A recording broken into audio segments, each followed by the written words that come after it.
Hello friends and welcome back to another Battle Brothers DLC DevBlog review. Haven't done one of these in a few weeks. I felt that the little DevBlogs that were coming out were quite short, so I wanted to bunch a few of them together.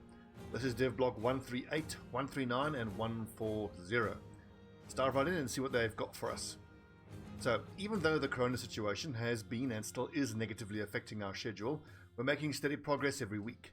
There are signs of normalcy on the horizon regarding the reopening of schools and daycare, so here's hoping our productivity will also soon normalize again. In the meantime, we'll take another look at several smaller additions coming with the next update. Read on. A new banner. As a thank you for your continued patience, and because having a guiding light in dark times seems fitting, we'll include a new player banner in the free 1.4 update. Hooray! Wait, hang on, that needs a... And there was much rejoicing. Yay! That looks like scales in the background, lindworm scales. That's pretty cool. I like the banners that have pointy, actual weaponized ends. That's pretty cool. Right, more champions. The Blazing Deserts DLC will introduce a variety of new human opponents. Several of these you can also face as more dangerous champions, like famed gladiators, nomad princes and southern officers of great renown. Screenshot below showcases some of the new named gear that these guys may carry. Ooh, sexy. Mostly bladed weapons. Spear, I'm not too big on spears. Named daggers are always cool. So it looks like a scimitar or a sheshtopir. The big pole sword though I'm most interested in. And the two-handed... That's the pole mace. Interesting. We've also made more existing opponents into champions. For example, if you ever wanted to fight a particularly powerful necromancer with an illustrious name like the Puppeteer, or the King of Worms who is carrying unique loot, you'll soon be able to. And if you hire the bounty hunter as part of your retinue of non-combat followers, you can earn additional bounties for hunting down champions such as these, and find them more easily and more frequently. Oh, that's amazing. That is so nice to help offset that bit of stagnation that quite often creeps into your game, like, you know, after your first year or so. That's really cool. I like the bounty hunter as part of my non-combat retinue. New treasure items. In order to make fighting beasts, and particularly those of the powerful and dangerous variety, more rewarding, we're introducing additional new treasure items. These are not for crafting, but only for selling. For example, a hex may now leave you a valuable jade brooch as you hasten her departure from this world. While an unhold may have crushed and mashed any valuables that they have found in a handy twisted ball which you can loot and sell. Oh, that's pretty cool. That, I'm guessing, is that southern sand monster. Serpent scales, kraken pearls, web-necked treasure. New settlement situations. The southern city-states come with... That's a tongue twister. Let's say that 10 times. The southern city-states, the southern city-states come with a selection of their own settlement situations. For example, a city may hold slave auctions, which significantly increases the availability of slaves. Sandstorms may temporarily limit the availability of goods transported by caravans, and bread and games will mean lots of activity in the local arena and increased availability of gladiators for hire. Other situations, like slave revolts, are directly linked to contracts, and completing them will resolve the situation for the city and, in this case, make slaves available again for purchase. The northern settlements also get a few new situations, mostly to do with trade. A ceremonial season in a northern town with a temple means increased prices for incense and thus lucrative trading opportunities. Finally, tavern rumors now also include hints of settlement situations of nearby villages and towns, and less flavor responses, so that you get a better idea of trading, recruiting, and work opportunities nearby. For example, if you're set on hunting unholds to wear their furs as cloaks, tavern rumors can now point you to villages where the giant creatures have been sighted. That's really cool. That puts me of a mind of the way that God, what's just blanking on that bloody game called again? Mountain Blade. It's where Mountain Blade does things, where you can ask parties on the map about trade rumors. That's pretty cool. I like that. Very useful. Anything that helps with the economy, I'm all in favor of. I've always struggled with the economy. And the little banner is nice. Okay. DevBlog 139, the Serpent. The bestiary of the south grows by another entry as we take a look at a scaled and slithery opponent this week, The Serpent.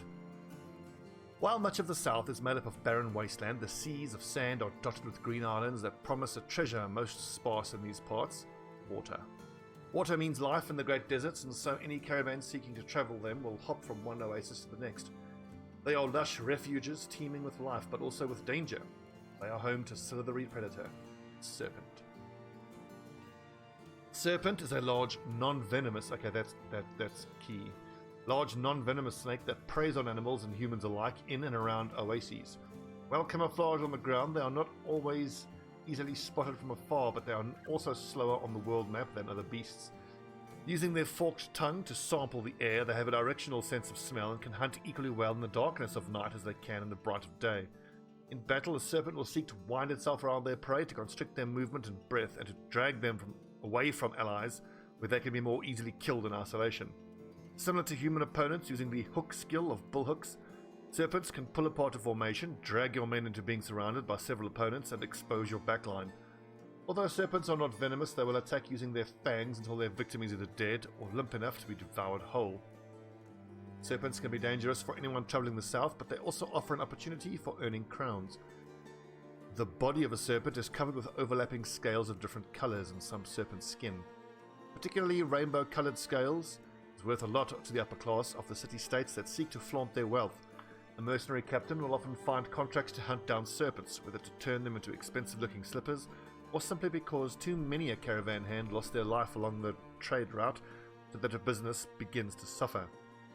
The shimmering scales are quite resistant to heat and fire, and taxidermists can also craft an armor attachment out of these for use with your own men. Interesting. Okay, so first thing of note is that they're non-venomous, which I suppose is fine. When I first saw this, my first thought was there'd be different varieties and that there would be venomous varieties, which I don't think would be OP in practice, because we already have to deal with venom from the goblins. I mean, it makes sense that this is where the goblins would get their venom from, so surely the snake should be venomous, and you can counteract it with venom potions, and having the shrug it off skill would make it only last one turn, so I don't think it would unbalance it too much. But that being said, if one lad gets bitten and pulled off by himself, pulled away from his teammates, then that could be almost a guaranteed kill. But it'll be interesting to see how these guys are in a fight and how they stack up against all the enemies. My intuition tells me they would be a little bit harder than the spiders, but not any more difficult than that. I can't expect that they would have huge hit points. If I have to guess, they would have high dodge values. You know, be quite high initiative, high dodge values, but quite fragile. And their wrap mechanic would, I imagine, work like the Kraken tentacles. Interesting. Love it. Very, very cool. Okay, what do we have here? 140, New Origins. The upcoming Blazing Deserts DLC will introduce new southern-themed company origins for you to pick from. This week, we're taking a closer look at what these are. Just keep in mind that things are in development and the specifics may still change. Let's go. The Southern Mercenaries. This is the southern variant of the A New Company Quick Start. It's well suited both for a southern-themed playthrough and for checking out right away many of the new things found in the south. Already, I think this will be the one I go with when I do my campaign, just to dive right into the southern states stuff. Just as with the northern quick start, you'll start with 3 companions. They're southerners, however, with southern gear and starting right next to one of the city-states. Where to go from here is your choice. Will you fight in the arena, work for the viziers of the city, travel up north? The slave drivers. I have an inherent dislike for this, but I want to see what the mechanics are. I can't. Ugh. Much like the dogfighting in this game, I don't know if I'll ever... Slaves. Yeah. If you prefer to overwhelm your enemy with superior numbers and the commander you're playing as is ruthless enough not to mind using expendable troops, then this origin offers a fresh campaign experience. Loosely based on historic slave armies of the Middle East, you can have a company of expendable slaves that don't get paid in crowns, instead of relying on expensive sellswords that you can't afford to lose. You'll start with 2 slave drivers and 4 slaves, and you can take up to 16 men into battle at once. Winning battles against human opponents will allow you to press any survivors into fighting for you in order to bolster your ranks as you go. You can just buy slaves in the city-states. They are treated harshly in your company, however, gaining experience at only half the normal rate and never surviving with a permanent injury if struck down. All those who are not slaves in your company gain a unique skill called Whip Slave, which instantly resets the morale of any slave within 3 tiles range of steady, range 2 steady, and gives them the whipped status effect, with a forceful reminder to give their everything for their masters, up to and including their lives. These slaves gain substantial bonuses in combat, the exact amount of which scales with the level of the character doing the whipping.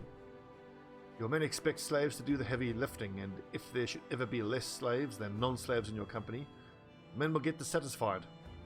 Some northern backgrounds will also take offense with slavery and may not fit well with your company, lest you want to deal with it in any events. Rather than having a tightly knit team of experienced mercenaries, this origin promotes having a small team of slave drivers, of any background you want, and a mass of expendable troops to drown the enemy in numbers and to distract them. Because slaves get substantial bonuses from being whipped into line, even a fresh slave can instantly be a valuable asset, and lost slaves can easily be replaced. Essentially, as long as you keep your non-slaves alive and level them, they can uplift slaves to their level. Should a slave happen to survive long enough to gather experience and become good on their own, that's the bonus. And you can always decide to grant a particular slave their freedom. Very interesting. I think this immediately puts me of a mind of the peasants background with the 16 troops. I think it's going to be a lot more difficult to get it going, so it's going to be something for more experienced commanders. But if you manage to keep your slaves alive, or if you save scum, then you would have none of the drawbacks. You'd have all the advantages of the slave drivers whipping these high-level slave lads up. Very interesting. The Gladiators. A different take on the popular Lone Wolf origin. This origin has you start with not a hedge knight, but with 3 experienced gladiators. Once an unbeaten team in the arena, now starting a life as mercenaries, your 3 gladiators are at the very core of your company. Each of your 3 gladiators comes well equipped and experienced. Like a team of bare-breasted superheroes, each one of them also brings a unique perk that aids them in combat and opens up new synergies. They are the team, and everyone else you hire is just there for support and to make them look good. Spoiled by adoring fans as an expensive lifestyle, they demand high pay right from the start. Even though they will never desert you and you cannot fire them, they will suck your coffers dry with expensive spa visits and buying jewelry that spells their name if you don't ensure a steady cash flow. Playing this origin, you essentially have 3 lives. Should all 3 gladiators die, the company will be left without their icons and dissolve. And the campaign will end. And because this origin only ever allows you to have 12 men in your roster, there's no putting them in the back line without leaving you at a disadvantage. Despite starting out with very strong characters, this origin is a challenge best suited for experienced players that know what they are doing. Honestly, that's a little meh, honestly. I mean, you start with 3 experienced lads, but they're super expensive, so it's an economy hit right from the start. And much like my distaste for the Lone Wolf start, where it's only an advantage up until you would have gotten someone up to that level anyway, like day 150. It's an advantage from day 0 to day 150 to 120, and it just becomes a straight up drag. Slave Drivers is more interesting, and I want to see what the Southern Mercenaries does for us. Very cool. The only thing I think left on anybody's minds is, when is the DLC going to be released? Look at this, so much has been added. Hyenas, more background, more events, more trading, the environment locations are the things I'm most excited about. More enemy types, a new soundtrack, city states, new weapon types. Look at this, there's so much. I want to start playing now. Anyway, we'll wait and we'll keep letting the hype build up, so when the DLC finally does come out, we'll be diving straight into a lot of Battle Brothers content, and you guys can expect at least 45 minutes of content from me a day. I can't wait. It's going to be so much fun.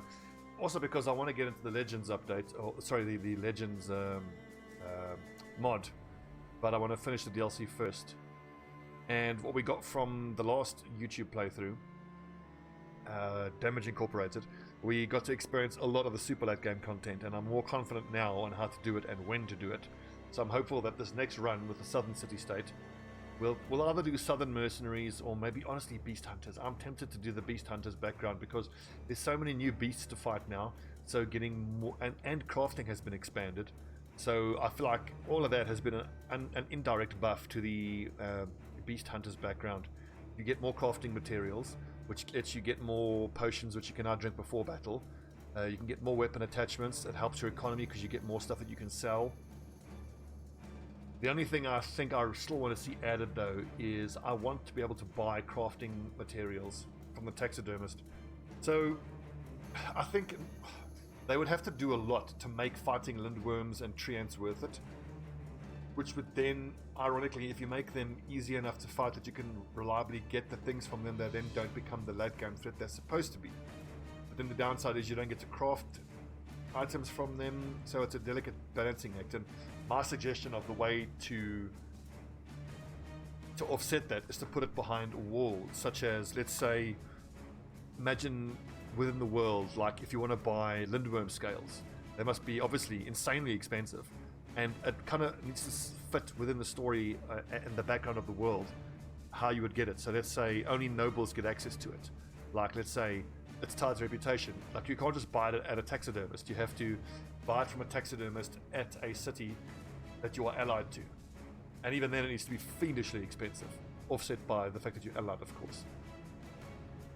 So, I mean, I want to be able to buy things like lindworm scales and tree ant wood. Or maybe, you know, like the taxidermist would only sell you, you know, let's say they only sell you lindworm scales once you've proven that you've taken down a lindworm on your own first, like prove that you're warrior enough. Do something like that. There has to be a middle ground between the current situation where the incentive to fight the late game monsters is so low because the risk reward is so badly skewed. I mean, so many of these monsters can one-shot even your most badass guys, and for what? For a single crafting ingredient? It's a similar problem that you have with the barbarians, where the barbarian chosen with their big two-handed weapons can one-shot even your hedge knights, or two-shot, three-shot your hedge knights, but then they get crap armor and weapons from it, so it's not worth fighting. I don't know, something to think about. But regardless, I can't wait to dive back into Battle Brothers. As always, thanks for watching, friends, and I'll see you probably in another week or two when a few more dev blogs have been released. I think I'll start doing 2 at a time. Just one makes the videos too short. And yeah, cast whatever spells you have to, do whatever ceremonies. Sacrifice a timid woodland creature in the moonlight into a copper bowl and pray to Nurgle, or whichever appropriate chaos god will make the DLC release. Please do it. Get it released. Thanks for watching. See you guys next time.